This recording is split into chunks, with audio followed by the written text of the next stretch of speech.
लखीमपुर खीरी हत्याकांड में ये बड़ा खुलासा हुआ है और सूत्रों के हवाले से ये खबर मिल रही है कि पोस्टमार्टम रिपोर्ट में दोनों लड़कियों के साथ रेप की पुष्टि हुई है। लड़कियों के शव पर चोट के निशान भी पाए गए हैं इस रिपोर्ट के मुताबिक, और इन दोनों लड़कियों का गला दबाकर हत्या की गई थी। सूत्रों के हवाले से जी न्यूज को यह खबर मिल रही है कि दोनों बहनों से रेप की पुष्टि हो गई है पोस्टमार्टम रिपोर्ट के साथ ही, और ये भी पता चल रहा है कि उनके शरीर पर चोट के निशान भी मिले हैं। लखीमपुर खीरी हत्याकांड के बारे में या इस पूरे केस के बारे में जो कुछ तथ्य इस वक्त सामने हैं वो ये है कि बच्चियों के साथ पहले रेप हुआ और फिर गला दबाकर उनकी हत्या की गई और शरीर पर चोट के निशान भी पाए गए हैं। पोस्टमार्टम रिपोर्ट के बाद ये खुलासा सामने आ रहा है। रेप की पुष्टि हो गई है, दोनों के शव पर चोट के निशान मिले हैं और ये भी बताया जा रहा है कि गला दबाकर इनकी हत्या की गई, उसके बाद पेट से लटके हुए उनके शव बरामद हुए। इस मामले में 6 आरोपियों को अभी तक पुलिस ने अपनी गिरफ्त में लिया है, जिनके नाम भी हम आपको बता रहे हैं, जुनैद, सुहेल और इनके अलावा हफीजुल। 3 लोगों को और गिरफ्तार किया है पुलिस ने, जिसमें आरिफ का नाम भी शामिल है। करीमुद्दीन 5वां आरोपी जिसे गिरफ्तार किया गया है, और छोटू नाम का एक और अपराधी आरोपी जिसे गिरफ्तार किया गया है। लखीमपुर कांड से जुड़ी इस वक्त की ये बड़ी खबर है। एनकाउंटर के बाद आरोपी जिसका नाम जुनैद है वो पकड़ा गया और उस एनकाउंटर के दौरान जुनैद के पैर पर गोली भी लगी। बचने के लिए वो पुलिस से भाग रहा था, तभी पुलिस ने उसके पैर पर गोली मारी और उसे वहां पर इंजरी हुई, लेकिन गिरफ्तार कर लिया गया है। जुनैद एक आरोपी है। कुल 6 आरोपियों को अभी तक पुलिस ने गिरफ्तार किया है। पुलिस से जब बचकर भागने की कोशिश कर रहा था जुनैद, तो उस एनकाउंटर में उसके पैर पर गोली लगी, लेकिन इस वक्त वो पुलिस की गिरफ्त में है 5 और आरोपियों के साथ। यूपी पुलिस की तरफ से यह खुलासा हुआ है और सूत्रों के हवाले से हमें पोस्टमार्टम की रिपोर्ट में जो सामने आया है वो भी पता चला है। शुभम पांडे जी मीडिया संवाददाता हमारे साथ ग्राउंड जीरो से जुड़े हुए हैं, एक बार उनका रुख कर लेते हैं। शुभम, इस वक्त जो तमाम जानकारी मिली है उसके मुताबिक 6 आरोपियों को गिरफ्तार किया है। इन दोनों लड़कियों के परिवार वाले क्या कह रहे हैं?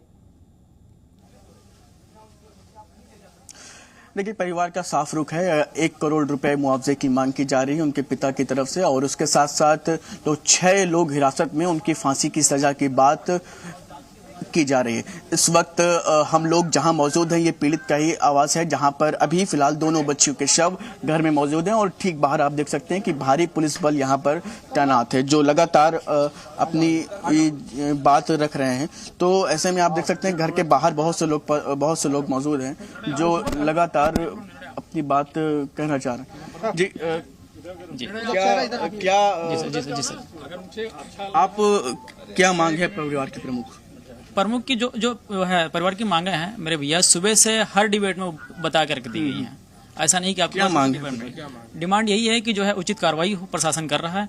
प्रशासन की कार्रवाई से हम लोग सहमत हैं, प्रशासन की कार्रवाई से सहमत हैं, और आगे की जो कार्रवाई होनी है वो अभी परिवार के साथ बैठ करके उसके बाद क्या निर्णय होता है, अंतिम संस्कार अभी होता है, कल होता है, जो भी होगा सबके सामने। अभी आपने बताया था कल के लिए कि अंतिम संस्कार कल कराने के लिए, क्योंकि मौसम खराब है, परिवार के अन्य लोग नहीं आ पाए।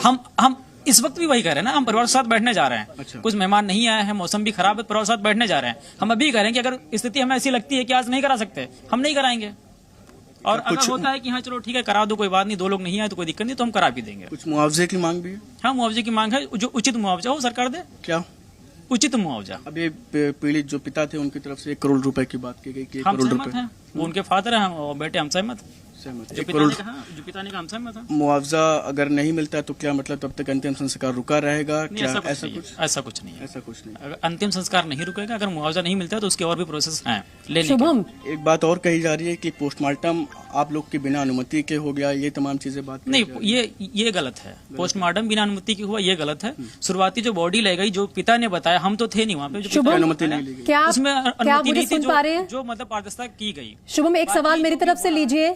जो 6 आरोपियों को गिरफ्तार किया गया है, क्या परिवार इस कार्रवाई से संतुष्ट है? वो 6 लोग कौन है? क्या उनके खिलाफ पहले कोई कंप्लेंट दर्ज हुई थी? 6 लोग जो हिरासत में लिए गए हैं, इस कार्रवाई से क्या आपका परिवार संतुष्ट है? अभी अभी संतुष्ट है, लेकिन यही मांग है कि उचित जो है, हमेशा हम भी कहते हैं, परिवार के लोग भी कहते हैं कि उचित जांच हो सकता है 7वां भी निकला है। 6 लोगों में छोटू के अलावा अन्य 5 लोगों को आप लोग जानते थे? नहीं, पहले से हम छोटू को भी नहीं जानते हैं। अच्छा। फूफा जी दीदी छोटू को जानते हैं, हम छोटू को भी नहीं जानते। अच्छा, क्योंकि हम इस गांव के नहीं हैं। चलिए, बहुत बहुत शुक्रिया। तो ये परिवार के सदस्य थे जिनका साफ तौर पर इसको लेकर के रुख था कि 1 करोड़ रुपए मुआवजे की मांग जो उनके पिता की तरफ से की जा रही है। इसके साथ साथ सबसे प्रमुख चीज अंतिम संस्कार को लेकर के जो अपडेट था अभी तक, कि कल को लेकर के अभी थोड़ी देर पहले बातचीत हो रही थी, कल को लेकर के बात कही जा रही थी, लेकिन अभी फिलहाल उनके कहना है कि हम परिवार के साथ बैठेंगे, इस पर चर्चा कर रहे हैं कि अगर मैक्सिमम लोग परिवार के लोग आ गए हैं और मौसम ठीक रहता है तो आज ही ये पूरी प्रक्रिया करने के लिए आगे बढ़ेंगे। और इसके साथ साथ जो मुआवजे की बात है, ये थोड़ी देर में साफ हो जाएगी जब सरकार की तरफ से कोई ऐलान होगा। लेकिन इस पूरे मामले का घटनाक्रम क्या रहा? क्या परिवार की तरफ से जो घटनाक्रम बताया जा रहा है वो पुलिस और प्रशासन का जो घटनाक्रम है उससे मैच करता है? देखिए, सबसे बड़ा कॉन्ट्रडिक्शन इस पूरे मसले में यही है कि अभी तक जो पुलिस की तरफ से साफ तौर पर कहा गया कि ये पूरे मामले में अपहरण जैसी कोई बात नहीं, लेकिन पीड़िता की मां की तरफ से इसको लेकर के सुबह ही जब हम बातचीत कर रहे थे इस पर उन्होंने साफ यही कहा था कि जब ये 3 लड़के मोटरसाइकिल से आते हैं और अपहरण करते हैं, ये बात कही जा रही थी पीड़िता की मां की तरफ से। लेकिन इस पूरे मामले पर जब एसपी की तरफ से प्रेस कॉन्फ्रेंस की गई तो उन्होंने साफ तौर पर कहा कि किसी भी अपहरण जैसी बात नहीं है। और बाकी अन्य जब ये लड़के घर आते हैं तो दोनों ही बच्चियों से बातचीत करके बहला फुसला करके साथ में रजामंदी के साथ ले जाते हैं। तो ऐसे में ये बात पुलिस की तरफ से जो कहा जा रहा है और पीड़ित परिवार की तरफ से जो कहा जा रहा है, इसमें काफी ज्यादा लैक है। अब इसके साथ साथ जो पोस्टमार्टम को लेकर के जो चर्चा थी, तो पोस्टमार्टम को भी लेकर के भी एक बात ये रखी जा रही थी कि पहले की अनुमति नहीं ली गई परिवार से, और लेकिन अब ये बात आ रही है कि जब यहां से ले गए तब उस चीज की अनुमति नहीं ली गई, बाकी पोस्टमार्टम में किसी भी तरह की कोई समस्या नहीं होने दी गई। तो अलग अलग चीजें हैं, अलग अलग थोड़े से स्टेटमेंट्स आ रहे हैं। अब देखना ये होगा कि जब कोर्ट्स के सामने ये स्टेटमेंट रखे जाएंगे तब आखिर क्या चीजें सामने आती हैं। शुभम, तो देखिए घटनाक्रम को लेकर दोनों ही पक्ष अलग बात कह रहे हैं, और दूसरी बात जो सामने आ रही है वो ये है, आपने भी परिवार से बात की कि जब तक मुआवजा नहीं मिल जाएगा या परिवार के किसी सदस्य को नौकरी का वादा नहीं हो जाएगा, इनके पूरे होने के बाद ही अंतिम संस्कार किया जाएगा। क्या ये सच है? क्या कह रहे हैं परिवार वाले? देखिए, अभी हमने साफ बात की थी, जो उनके परिवार के सदस्य हैं, अभी उनका ये कहना है कि ऐसी कोई बात नहीं है। हमें मुआवजे की बात है, अगर नौकरी की बात है, अगर इसको लेकर के आश्वासन जैसी स्थिति भी बन जाती है तो हमको कोई ऐसी समस्या नहीं है।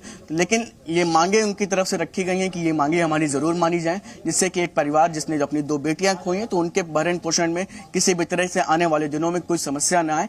हालांकि उनका एक अभी जब हमारी बातचीत हो रही थी, उनका यही कहना था हमारी बेटियां जरूर वापस नहीं आ सकती, लेकिन हाँ, इसके कुछ किसी भी तरह से अगर कुछ भी राहत परिवार को दी जा सकती तो निश्चित तौर पर दी जानी चाहिए। ठीक है शुभम, फिलहाल इस तमाम जानकारी के लिए बहुत शुक्रिया आपका। आगे भी शुभम पांडे हमारे संवाददाता ग्राउंड जीरो पर मौजूद है और उनके जरिए हम लगातार इस केस की अपडेट्स आप तक लाते रहेंगे। लेकिन लखीमपुर की घटना पर सियासत इस वक्त हाई चल रही है, विपक्षी पार्टियां बीजेपी पर हमलावर हैं। सुनिए कुछ रिएक्शंस।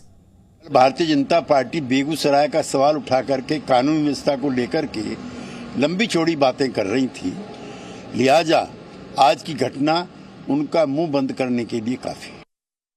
आज जो देखिए, आज जो हुआ है जगी राज्य में, यूपी में जो हुआ है कि महिला को धर्षण किया है, रेप हुआ है, तो हर दिन ऐसा हो रहा है। बीजेपी जिस स्टेट में है उस स्टेट में महिला एकदम सुरक्षित नहीं है, महिला के ऊपर बहुत ऐसे अत्याचार हो रहा है। तो उसके हिसाब से हम लोग महिला है, हम लोग प्रोटेस्ट कर रहे हैं।